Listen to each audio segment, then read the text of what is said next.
Welcome to the Deep Dive. Today we're zeroing in on 1956, a moment in the 20th century so explosive. It basically reshuffled the entire deck of global power. We are, of course, talking about the Suez Crisis, Exactly. a shocking geopolitical event. I mean, in the Arab world, it's often called the tripartite aggression. And it all kicks off when Egyptian President Gamal Abdel Nasser nationalizes the Suez Canal. Right, and that move was a direct threat to the financial and strategic heart of Britain and France. So their response was, well, immediate and aggressive.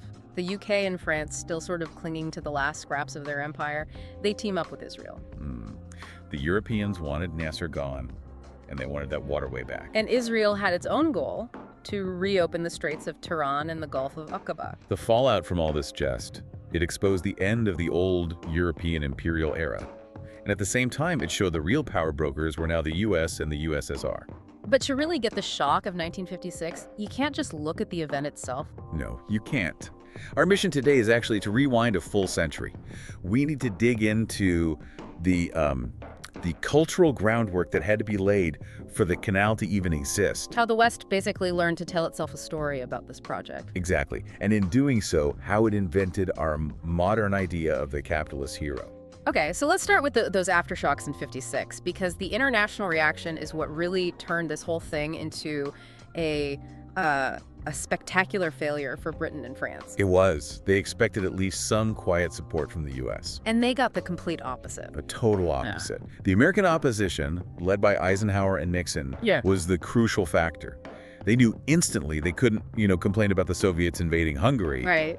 While at the same time giving the green light to an invasion of Egypt. The hypocrisy would have been just fatal on the world stage. Exactly. And beyond that, Eisenhower was terrified he would push the entire Arab world straight into the Soviet camp. Which is what makes the Cold War angle so fascinating. It really is. The Soviet leader, Khrushchev, he publicly threatens rocket attacks. And this threat gets broadcast everywhere, and it massively boosts the Soviet reputation across the Arab world. But that's the perception. What was the reality? Well, this is the amazing part. The sources we have say that Nasser himself admitted privately that it wasn't Soviet rockets that saved him. No. It was American economic pressure. But he had to publicly praise Khrushchev as Egypt's savior. Wow. So it was a massive Cold War victory for Moscow, based almost purely on narrative. Purely on narrative and perceived power. Meanwhile, back in Britain, the crisis just ripped the country apart. The Labour Party was split, wasn't it? Completely. The middle-class intelligentsia were largely against it, but a lot of working-class voters were swept up in this wave of what was called public jingoism. The old imperial spirit dying hard. Very hard, even as the reality of their power was just crumbling. Okay, so we've seen the empire collapse in 1956. But the truly astonishing thing is that a century earlier, the British elite fought against building this canal tooth and nail. It's a profound paradox, isn't it? It is. Why were they so against a project that seems so obviously beneficial to their empire? It was, I think, a kind of technological arrogance.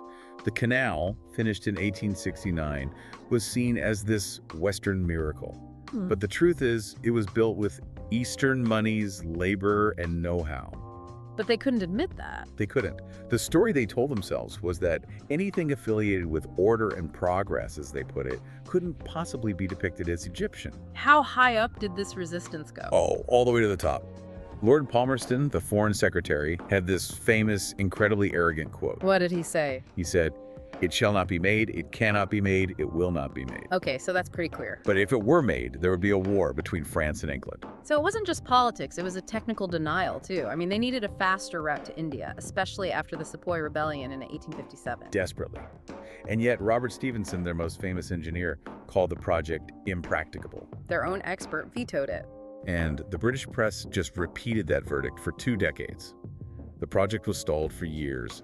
The only way their attitude changed was when they could finally own it. Which is where Benjamin Disraeli comes in, right? In 1875. Yep, exactly. He buys 40% of the canal's shares from Egypt's indebted government. Suddenly, Britain is the largest shareholder. And the reaction back home. Universal fanfare. It coincided perfectly with the rise of what we now call the new imperialism. And that wasn't just about planting flags. No, it was about strategic control, waterways, financial instruments. Once the canal became a British financial asset, then, and only then, did it become truly British in their minds. But for the public to accept a huge global enterprise like this, they had another problem, a kind of cultural problem at home. A huge one. How do you learn to trust the kind of man who raises vast sums of international money? Right. That figure, the projector, or large-scale financier, was basically a villain in Victorian England. The prime example is George Hudson, the railway king.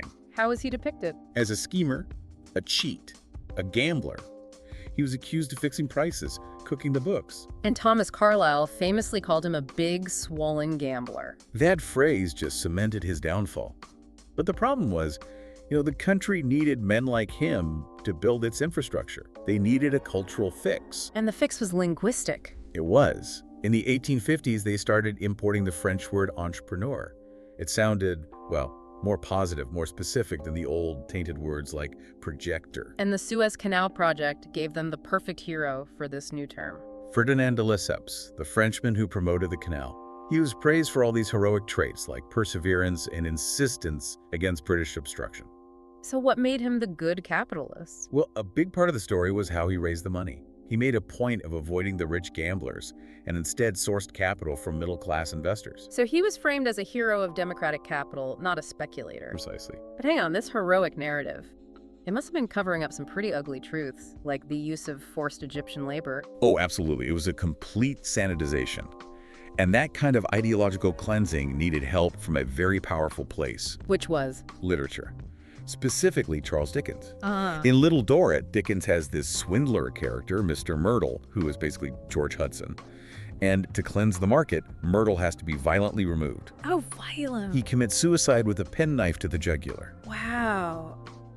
That's a shocking way to make a point about the economy. It shows you how deep the anxiety was. But Dickens also offered a solution. The Doyce and Clenham partnership. Right. Doyce, the inventor/entrepreneur who succeeds abroad, and Clenham, the steady man of business at home. Yes. And their partnership at the end of the novel is equated with a happy marriage. It sends a clear message. Domestic happiness equals business prosperity. It made the global capitalist respectable, even necessary for the nation. Okay, so you've made the capitalist respectable. The next job for the culture is to make foreign land itself seem controllable. Exactly. The narratives literally become technologies of conquest. They prepare the public for global expansion. And this is where Disraeli the novelist comes in, before he's prime minister. Yes, with his 1847 novel Tancred. It's a hybrid. Part romance, part Bildungsroman, or novel of education.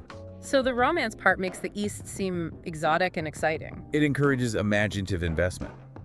And then the Bildungsroman part, which is all about a hero finding his place in a homeland, well, it works to domesticate these foreign territories. It makes the strange feel familiar. Like that final scene you mentioned. It's the perfect example. An English colonel is teaching a Syrian cook how to make a Christmas pudding. That's so specific. It's literally implanting a piece of England, a consumption habit, on foreign soil. It is. And this same impulse to domesticate shows up in the travel narratives of the 1860s. Writers like Emmeline Lott and Lucy Duff Gordon used the idea of the everyday to colonize Egypt. How so? Lott focused on the harem, but through an economic lens. She framed it as a place where capital was being hoarded, a place of stagnation that needed Western management. And Lucy Duff Gordon, she was more sympathetic, wasn't she? Much more, but her writing still had a similar effect. By detailing her daily bargaining for servants and food, she showed how cheaply an English household could be run there. Reinforcing the idea that occupation was economically feasible. Exactly. And then the final piece of the narrative puzzle is speed. The ideology of speed. By the 1870s, the canal is done, the world feels smaller, and Jules Verne's Around the World in 80 Days comes out and just perfects this new narrative. With Phileas Fogg, the hero who doesn't care about seeing the world. He has utter indifference to the scenery. As the book says, he wasn't traveling, he was describing a circumference. He's basically banking hours. He turns time itself into a form of capital he can invest. And that was the formula. Verne calmed everyone's anxieties about a shrinking world by providing a simple, reassuring message. Time is money. And if you can control time, you can conquer the globe economically. Ooh. So if you put it all together, the success of the Suez Canal for that first century, it really required this massive cultural project back home in Britain. You had to replace the figure of the swindler with the morally clean entrepreneurial hero. And you had to transform foreign land through stories. from this unknown, scary place into something manageable, something you could conquer economically. That narrative of Western ownership and progress was so powerful, so deeply embedded, that it just dominated for almost 100 years. Which is why the symbolism of 1956 is so potent. The most powerful act wasn't the military withdrawal. No, it was the physical removal of the statue of Ferdinand de Lesseps, the great French entrepreneur, after the nationalization. That image, the statue coming down. It was Nasser reclaiming the Egyptian character of the canal, the very thing the 19th century had tried so hard to write out of the story. The 1956 crisis was, at its heart, the moment the old imperial narrative finally failed. And that leaves us with a final thought for you to think about. The crisis in 56 showed the limits of old-school military power. But if storytelling was that powerful in building the empire in the first place, what new narrative technologies are defining global power struggles today? What stories are being told right now to justify modern forms of expansion or control?